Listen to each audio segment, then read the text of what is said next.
Look at this word Allah. This word Allah doesn't have any plurals. It doesn't have any feminine. It's a descriptive word of this name of God, which is so unique that you know this creator is unlike anything. Not a man or a woman, father or a mother, son or a daughter. This creator is not someone that begins to exist.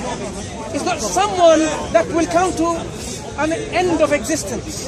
This is Allah, and the Quran describes it. It says, this is Allah, there is no God besides Him. This is why we Muslims say, we come to the knowledge of our Creator Allah, and we say, everything else that people ascribe is false. These are false deities. You know, some people believe God came down as a man and a woman. That's what they do. I mean, how do you ascribe that God came down as a man and He was praying to God, oh God, help me? God is independent of everyone. He doesn't need anyone's help.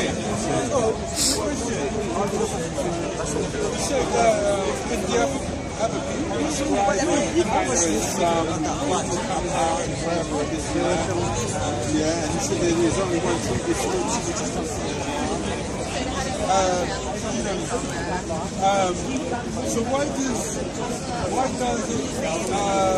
the Quran say that, you know, they recognize and respect all other messengers, but right now you're saying that the rest of the messengers, which are really scriptures, in other scriptures, are not valid? Okay, very interesting question. In fact, I thank you for asking this very interesting question people often ask.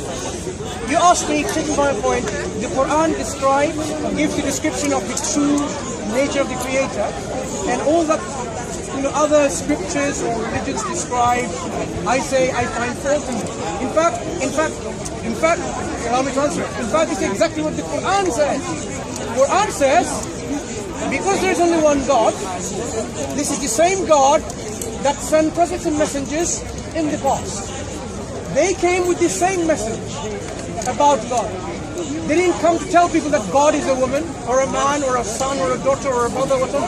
They came to tell you about the reality of God, that He is one and only, the absolute, the one who has no beginning, the one who has no end, the one who doesn't have any parents, and the one who doesn't have any children. And the Quran describes, our God describes in the Quran how the people of the past, whether they follow a scripture or not, they incorporated errors and changes and falsehood within those religions that God sent with the prophets. Let me finish. So for example, if you now see the book of the Torah of the Jews, in the Torah it describes like this. Let's see whether you agree with it. It says, God created mankind, and He saw mankind doing it. He once noticed mankind came to the land of East called Shinar, and they settled there, and they started building tall skyscrapers. This is in the book of Genesis of the Christian Bible too. So they're building tall skyscrapers. God of the Bible then says, as reported in the Genesis accounts, God says, what? Man is building tall skyscrapers and they're sold out and they speak one language. And God says, now nothing will be impossible for them to do. So let us go down and confuse them. Look at the concern that this God has. Excuse me. My friend, allow me to tell you why I refer to this point. I'm going to make a point of illustration of how people have changed the description of God and gave totally unbefitting description in their scripture by modifying and changing it. This is one example of it. So let me continue this example. So God is concerned here, man is settled in one place, speaks the same language, building tall skyscrapers.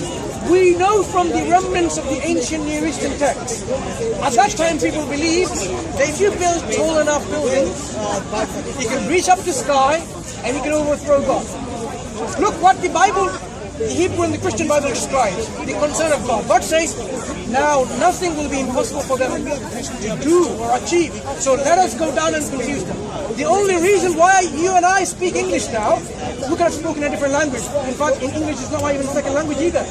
Right? The only reason why you speak different languages, according to the Bible, is because God was so concerned that if we continue to speak the same language and build up false Christ keepers, nothing will be impossible for us to do, including what? Overthrow him? So he comes down, confuses people, and disperses them. That description doesn't fit the nature of God, the character of God. That is...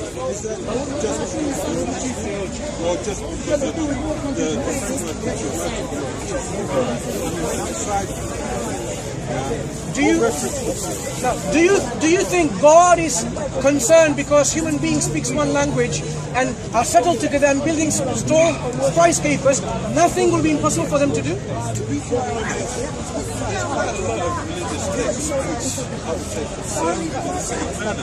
Does this describe God perfectly?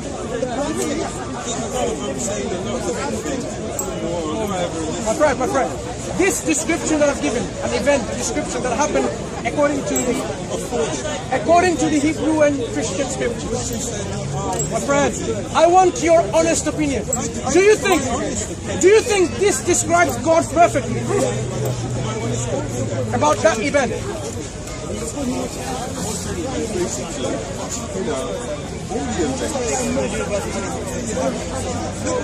That event.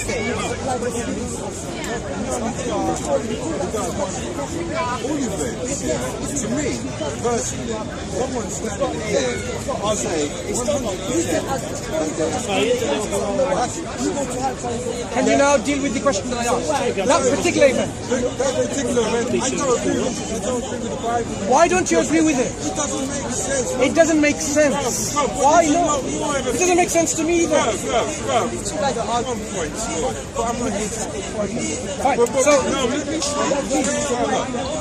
terms of whether it's the Quran, whether it's the Bible, whether it's Karl Marx or whatever, whether it's whichever, they were in a long time ago.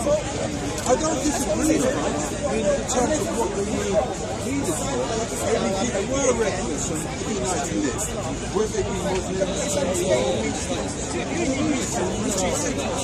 so in that sense, I think we provided for that time, for those different problems in different regions.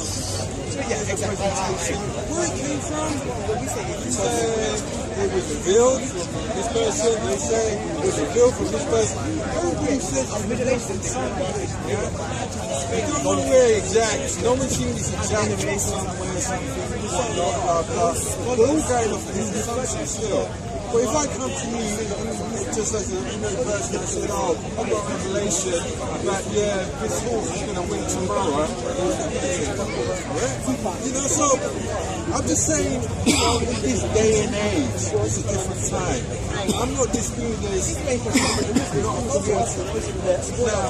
you want to quibble about these books, right?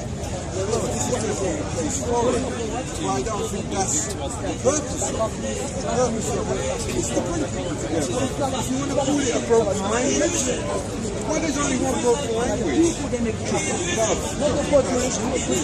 If we had it, that's what was broken. If you want to talk about it that way, if I look at it in a metaphorical way, not a literal way, Jesus walking on water, you someone walks on water, you someone shines from sky.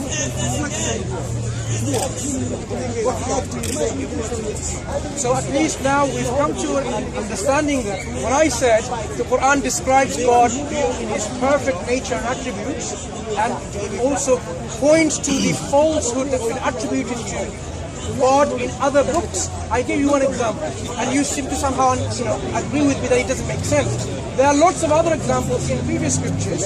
So to establish my point, that if you now examine the Quran, because you make a very good point, but you can't stop it. If you say, oh, the books describe and it claims to be, then we need to examine the books.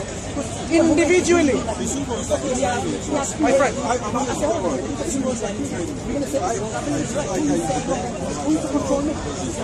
It's like, okay, if they ask the question, ask them to present proof.